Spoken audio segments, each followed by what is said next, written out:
नमस्कार मित्रमैत्रिणींनो, जर तुम्हाला आपल्या चॅनलवरच्या कथा आवडत असतील तर लाईक करत जात जा आणि चॅनलला सबस्क्राईब करून बाजूची घंटी दाबा आणि ऑलवर सेट करा. म्हणजे जेव्हा जेव्हा मी नवीन व्हिडिओ किंवा कोणतीही नवीन पोस्ट अपलोड करेन तेव्हा ती सगळ्यात आधी तुमच्यापर्यंत पोहोचेल. धन्यवाद. तर वळूया आपल्या कथेच्या पुढच्या भागाकडे. Okay bye. आधी बोलला आणि त्याने त्याला लोकेशन पाठवलं. थोड्या वेळाआधी खरं तर आधी घरी जाण्याची घाई करत होता. आज त्याला त्याच्या हातून त्याच्या चष्मीसला पाणी पाजायचं होतं. त्यानंतरच ती काही खाऊ शकणार होती. पण तो निघतच होता की लगेच त्या दिव्याचा रिप्लाय आला होता आणि म्हणून त्याने प्लॅन चेंज केला होता. कारण हे काम सगळ्यात महत्त्वाचं होतं. आपण लवकरच ते काम आटोपून घरी जाऊ असा विचार केला त्याने. त्याचं पॅकअप केलं आणि ऑफिसच्या बाहेर पडला तो. गाडी स्टार्ट केली आणि निघाला तो त्या दिव्याला दिलेल्या ॲड्रेसवर. आता पुढे. इथे परी तिथून निघाली खरी, पण तिला अजिबात चांगलं वाटत नव्हतं. इतकी बेचैनी का जाणवत होती तिलाच कळत नव्हतं. ती थेट तिच्या फ्लॅटवर पोहोचली आणि सरळ तिच्या बेडरूममध्ये गेली. तिची रूममेट हिनाने पण तिला विचारलं की काय झालंय, पण मॅडम सांगायच्या मूडमध्ये नव्हत्याच. थोडा वेळ प्लीज मला डिस्टर्ब करू नकोस, एकांत हवाय थोड्या वेळासाठी, परी बोलली. तशी हिना पण ओके बोलली. परीने मात्र स्वतःला बेडवर झोकून दिलं.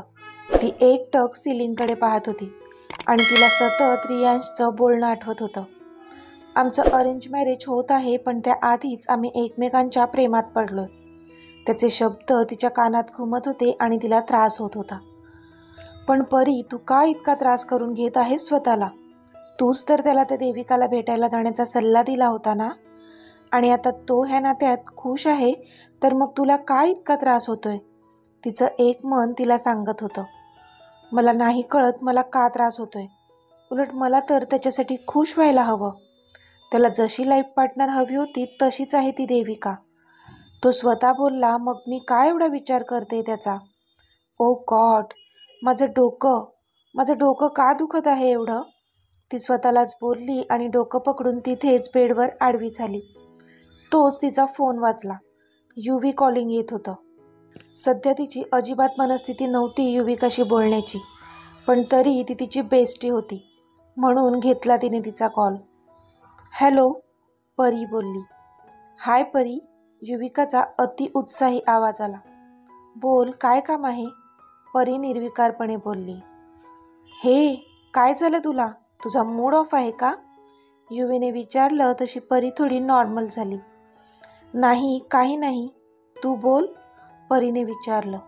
परी, आज मी खूप खूप खुश आहे, युविका आनंदाने बोलली.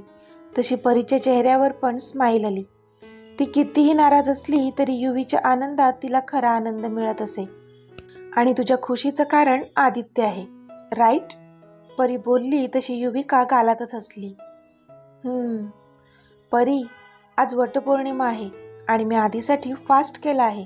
मला इतकं भारी वाटतंय ना की मी तुला काय सांगू, युवी खुश होत बोलली. पण इथे परीला मात्र लगेच ऋषीचा चेहरा डोळ्यांसमोर आला आणि ती स्वतःच्याच विचारांवर चमकली. अरे वा, मस्तच, परी कसनुसं हसत बोलली. परी, मी ना निर्जळी उपवास धरलाय आणि आधीच्या हातूनच पाणी पिऊन उपवास सोडणार आहे, युविका लाजत बोलली. वाव, हाऊ रोमॅन्टिक, परी बोलली. युविका पुन्हा लाजली. चल युवी, बाय, मी ठेवते फोन, परी बोलली. तशी युविका विचार करू लागली. हे परी, काय झालं? तू नक्की बरी आहेस ना, युविकाने विचारलं. कारण परी असा मध्येच कधीच युविकाचा कॉल ठेवत नसे. हो, बरी आहे मी, मला काय झालंय? परी नजर इकडे तिकडे फिरवत बोलली. नाही, नक्कीच काहीतरी आहे जे तू लपवत आहेस. तू सांगणार आहेस की मग मी व्हिडिओ कॉल करू तुला, युविका बोलली. अगं खरंच असं काहीच नाहीये, परी बोलतच होती की तिचा फोन कट झाला आणि स्क्रीनवर युविकाचा व्हिडिओ कॉल फ्लॅश होऊ लागला. तसा तिने एक दीर्घ श्वास घेतला आणि तिचा कॉल रिसीव्ह केला. युविकाने पाहिलं तर परीचा चेहरा एकदम मलूल दिसत होता, जो की ती कशीनुशी स्माईल देऊन चांगला असल्याचा भासवत होती. परी, काय झालंय? अगं चेहरा का पडलाय तुझा इतका? युविकाने विचारलं.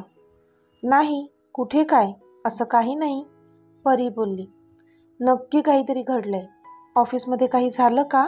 म्हणजे कुणाशी भांडण वगैरे? युविकाने विचारलं. नाही अगं, असं काहीच नाही झालंय. डोंट वरी. माझं थोडं डोकं दुखत होतं म्हणून असं वाटत असेल तुला, पण मी बरी आहे, परी बोलली. बरं ठीक आहे, काळजी घे आणि उद्या मी तुला भेटते, संध्याकाळी भेटूया, युविका बोलली. नाही नको, उद्या नको, परी पटकनच बोलली. त्यावर युविका पण शॉक झाली. अगं म्हणजे उद्या मला ऑफिसमध्ये एक्स्ट्रा थांबावं लागणार आहे म्हणून उद्या नको, आपण परवा भेटू, ओके, परी बोलली. ओके चालेल, बाय, टेक केअर, युवी बोलली. तसा परीने पण बाय म्हणून फोन ठेवून दिला आणि ती बेडवर आडवी झाली. खरं म्हणजे परीला उद्या कोणतंच एक्स्ट्रा काम नव्हतं ऑफिसचं, पण तरी तिने युवीला खोटंच सांगितलं. कारण उद्या तिला त्याच कॅफेमध्ये जायचं होतं जिथे ऋषी त्या देविकाला भेटणार होता. पण तिला तिथे का जायचं होतं ह्याचं उत्तर तर सध्या तिच्याकडे पण नव्हतं. हाय आदी, रियांशने आदीला आवाज दिला. तसा आदी त्याला पाहतच राहिला, कारण तो स्वतःसुद्धा त्याला ओळखू शकला नव्हता. इतका त्याने स्वतःचा मेकओव्हर केला होता. स्वतःचे सिल्की केस तेल लावून एकदम चप्पट करून त्यावर भांग पाडलं होतं. एक भिंगाचा चष्मा डोळ्यांवर लावला होता आणि कानाच्या बरोबर खाली एक चामखी लावली होती. वेगळाच दिसत होता तो. मग कसा वाटला माझा मेकओव्हर? रियांश खुश होत बोलला. त्यावर आदी खळखळून हसला. हे रियांश, कसला बेकार दिसतो रे तू ह्या अटायरमध्ये, आदी बोलला. त्यावर रियांश चिडून त्याच्याकडे पाहू लागला. बरं मी काय म्हणतो, परीसमोर हा लूक घेऊन जाऊ नकोस, नाहीतर रुळावर चाललेली गाडी पुन्हा घसरायची, आदी हसत बोलला. तसा रियांश पुन्हा चिडला आणि त्याच्याकडे डोळे बारीक करून पाहू लागला. आदी, एकतर हे सर्व मी तुझ्यासाठी करतोय आणि तू आहेस की मलाच बोलतोस, रियांश चिडून बोलला. तशी आदीने त्याला मिठी मारली. हे, I was just kidding bro, आदी बोलला. तसा मग रियांश शांत झाला. बरं ते सगळं जाऊ दे, ती आली की नाही अजून, रियांशने विचारलं. अजून नाही आली आहे, पण तुला लक्षात आहे ना तिला काय काय विचारायचं आहे, आदीने रियांशला विचारलं. हो हो, मला सगळं लक्षात आहे, you don't take tension, Riyansh बोलला. ओके, तिचा फोटो तुला सेंड केलेला पाहिलाय ना तू नीट, आदीने विचारलं. आदीने हॉस्पिटलच्या CCTV फुटेजमधून तिचा फोटो मिळवला होता. तोच त्याने रियांशला दिला होता. हो पाहिलाय मी, रियांश बोलला. ओके देन, इथेच थांबून वाट बघूया, आदी बोलला.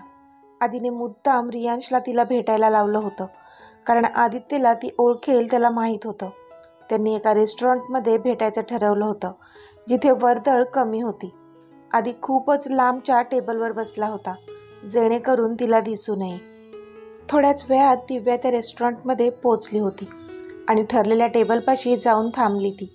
थोडा वेळ ह्या दोघांनी तिच्यावर बारीक नजर ठेवली आणि काही संशयास्पद वाटत नाही असं पाहून रियांश तिच्याकडे चालत गेला. हॅलो मॅम, रियांशने तिला ग्रीट केलं. तशी ती जागची उठली, पण त्याच्याकडे एकटक पाहत राहिली. तो कोणी ओळखीचा आहे का हे पाहण्याचा प्रयत्न करत होती ती.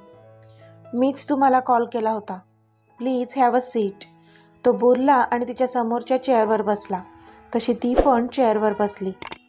हां बोला, काय सांगायचं आहे तुम्हाला अक्षयबद्दल, ती डायरेक्ट मुद्द्यावर येत बोलली. सांगतो, सगळं सांगतो. आधी तुम्ही मला सांगा, तुमचं डॉक्टर अक्षयवर खरंच प्रेम आहे का, रियांश बोलला. तशी ती त्याच्याकडे पाहतच राहिली. मला वाटतं तुम्ही मला काहीतरी सांगणार होतात, पण तुम्ही मलाच प्रश्न विचारत आहात. आय थिंक मी माझा वेळ घालवत आहे, मला निघायला हवं, ती चिडून बोलली आणि तिथून जाऊ लागली. वेट मॅम, इट्स ओके, जर तुम्हाला वाटतंय की मी काही प्रश्न विचारू नये तर ठीक आहे, पण हा प्रश्न मी विचारला कारण ह्या प्रश्नाचा संबंध मी तुम्हाला जे पुढे सांगणार आहे त्याच्याशी आहे, तो बोलला. तशी ती त्याच्याकडे पाहतच राहिली. आता माझ्या प्रश्नाचं उत्तर द्यायचं आहे की नाही ते तुम्हीच ठरवा, रियांश बोलला. हो आहे, खरं प्रेम आहे माझं अक्षयवर आणि त्याचंही माझ्यावर तेवढंच प्रेम आहे, दिव्या बोलली. तसा रियांश ओठांच्या कोपऱ्यात हसला. बरं, मग तुमचं एकमेकांवर इतकं प्रेम असताना तो दुसऱ्याच मुलीशी लग्न का करतोय? रियांश बोलला आणि तिच्याकडे पाहू लागला. ती मात्र त्याचं ऐकून थोड्या वेळासाठी स्तब्ध झाली, पण लगेच रिलॅक्स होऊन बसली. तसा रियांश तिच्याकडे पाहतच राहिला, कारण तिच्या चेहऱ्यावरची रेषसुद्धा हलली नव्हती. बास, हेच सांगण्यासाठी तुम्ही मला इथे बोलावलंय का? दिव्याने विचारलं. तसा रियांश शॉक झाला. इतकी मोठी गोष्ट ऐकून तुम्हाला काहीच वाटत नाहीये? तुम्हाला कळतंय का अक्षय तुम्हा दोघींना फसवत आहे? रियांशने प्रश्न केला. नाही, अक्षय असं काहीच करणार नाही. माझा पूर्ण विश्वास आहे त्याच्यावर. आणि तुम्ही जे सांगितलं ते मला आधीच माहीत होतं. अक्षयने ह्याची आयडिया मला आधीच दिली आहे. अक्षयचं लग्न घरच्यांनी कोणासोबतही फिक्स केलं असलं तरी तो लग्न फक्त माझ्यासोबतच करणार आहे, दिव्या बोलली. तसा रियांशच्या चेहऱ्याचा रंगच उडाला. मला नाही वाटत की अजून तुमच्याकडे काही सांगण्यासारखं असेल. मी निघते. गुड बाय, ती बोलली आणि तिथून निघूनही गेली. रियांश मात्र तिच्या जाणाऱ्या आकृतीकडे पाहतच राहिला. आणि इथे आदित्यने रागाने त्याच्या हाताची मूठ टेबलवर आदळली, कारण रियांशचा फोन चालू होता आणि तो आधीशी कनेक्टेड होता, म्हणून त्याने त्या दोघांचं सगळं संभाषण ऐकलं होतं. आधी आता काय करायचं? रियांश त्याच्याकडे आला होता आणि हताश होऊन बोलत होता. आधीने त्याचे डोळे कच्च मिटून घेतले आणि मग उघडले. मला पण कळत नाहीये. लेट्स सी, बघू पुढे काय होतंय, आधी दूर कुठेतरी बघत बोलला. त्याला वाटलं होतं आज जर दिव्याने अक्षयबद्दल सगळं सांगितलं असतं तर कदाचित तिला आपल्या बाजूने वळवून अक्षयच्या मनात नेमकं काय चालू आहे हे कळलं असतं आणि त्याचा पडदा फाश करू शकला असता तो सर्वांसमोर. पण नाही, त्याच्या हाती निराशाच आली होती. लेट्स गो, तो बोलला. तसा रियांश त्याच्यासोबत निघून गेला. इथे युविका आधीची वाट पाहत लिव्हिंग हॉलमध्येच बसली होती. आता घड्याळात 8:30 वाजत आले होते, पण आधीचा काहीच पत्ता नव्हता. तिने त्याला कितीतरी फोन केले होते, पण साहेबांचा फोन सतत बिझी होता, म्हणून तिचा राग आता 7व्या आसमानावर पोचला होता. सकाळपासून पाण्याचा एक घोट पण प्यायली नव्हती ती. सकाळपासून ऑफिसमध्ये होती म्हणून कामाच्या गडबडीत जाणवलं नव्हतं, पण आता मात्र तिला त्रास होऊ लागला होता. पहिल्यांदाच उपवास केला होता तिने.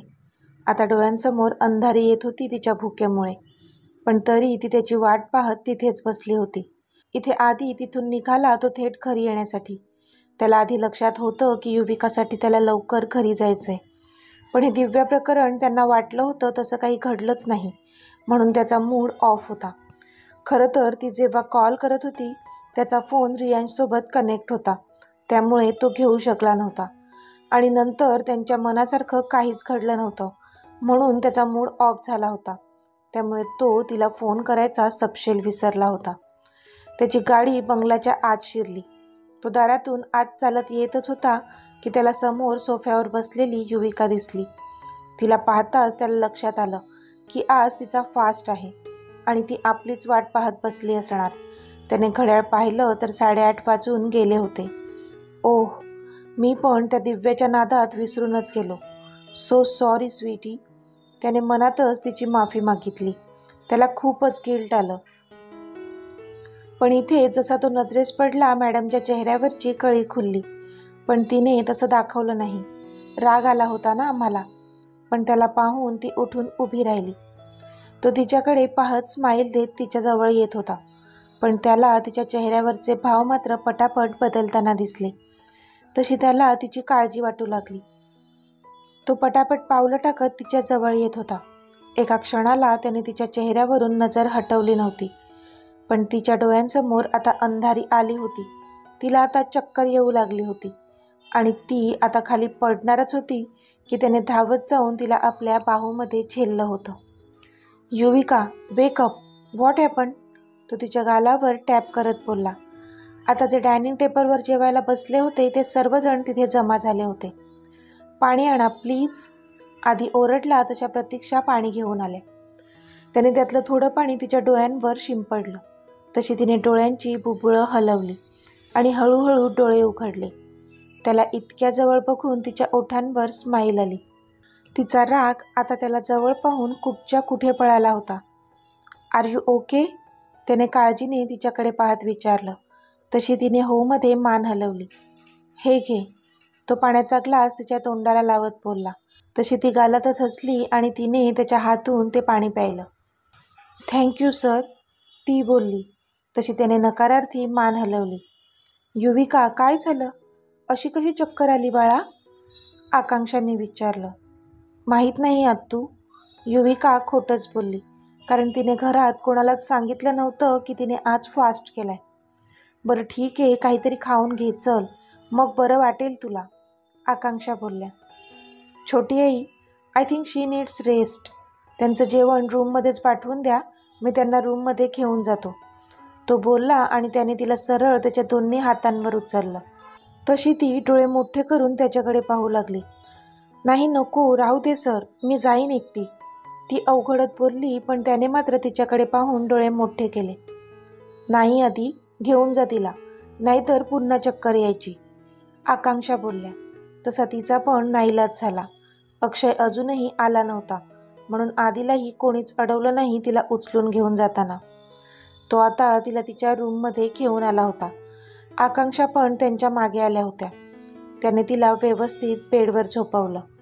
युवी, तू आराम कर, मी तोपर्यंत तुझ्यासाठी जेवण पाठवते, आकांक्षा बोलल्या. आत्तू, मला जेवण नाही जाणार, थोडीशी उपवासाची खिचडी खाईन मी, युविका बोलली. बरं पाठवते हां, आकांक्षा बोलल्या आणि निघून गेल्या. आता आधी मात्र रागाने तिच्याकडे पाहत होता. तुला काय झालं रागवायला, तिने विचारलं. सांगितलं होतं ना नको करू फास्ट, तरी केलास, बघितलं आता काय झालं, तो चिडून बोलला. खरं तर सगळी चूक तुझीच आहे, तू लवकर आला नाहीस ना म्हणून झालं हे. खरं तर मीच रागवायला हवं तुझ्यावर, पण इथे तर तूच माझ्यावर रागावतोय, ती काल फुगवून बोलली. अच्छा, सगळी चूक माझी आहे काय? Okay fine, I am sorry, खुश, तो चिडून बोलला आणि तिथून जाऊ लागला. आधीच त्या दिव्याने डोकं आऊट केलं होतं त्याचं, आणि आता हिला इथे चक्कर आली होती, म्हणून तो घाबरला होता आणि त्यामुळेच त्याची चिडचिड होत होती. पण तो जातच होता की तिने त्याचा हात पकडला. आधी, ती रडकुंडीला येत बोलली. तिचे घारे डोळे पाणावले होते. तिला तसं बघून त्यालाच कसं तरी झालं आणि तो तिच्या बाजूला बसला. I am sorry sweetie, I am very bad ना, तो बोलला. तसा तिने त्याच्या ओठांवर तिचा हात ठेवला आणि नाहीमध्ये मान हलवली. Yuvi, I care for you dear, मला काळजी वाटते तुझी, तो तिच्या डोक्यावरून हात फिरवत बोलला. तशी ती गालातच हसली. आय नो आधी, ती त्याच्या छातीवर डोकं ठेवून बोलली. तसा तो पण हसला. आधी, तिने पुन्हा त्याला आवाज दिला. तो बोलला. मला पहिला घास पण तुझ्याच हातून खायचा आहे, ती क्यूट फेस करून बोलली. तसा तो पुन्हा शॉक झाला. युवी, किती वाजलेत पाहिलंस का? आणि आता छोटी आई पण असणार आहे इथे, मग मी तुला कसं भरवणार पहिला घास? चुपचाप स्वतःच खायचं, आधीच उशीर झाला आहे, तो तिला दटावून बोलला. कारण तिने सकाळपासून काहीच खाल्लं नव्हतं, म्हणून त्याला तिची काळजी वाटत होती. पण तिने मात्र तोंड बारीक केलं. नाही, मी पहिला घास तुझ्याच हातून खाईन, मग कितीही उशीर होऊ देत, नाहीतर उपाशी राहीन, ती पण हट्टाने बोलली. तशी त्याने मात्र नकारार्थी मान हलवली. तर मित्रमैत्रिणींनो, आजचा भाग तुम्हाला कसा वाटला ते मला कमेंटमध्ये सांगा. आणि जर आवडला असेल तर व्हिडिओला लाईक करा, शेअर करा आणि चॅनलला सबस्क्राईब करून बाजूची घंटी नक्की दाबा. चला तर भेटूया आपल्या पुढच्या भागात. तोपर्यंत धन्यवाद.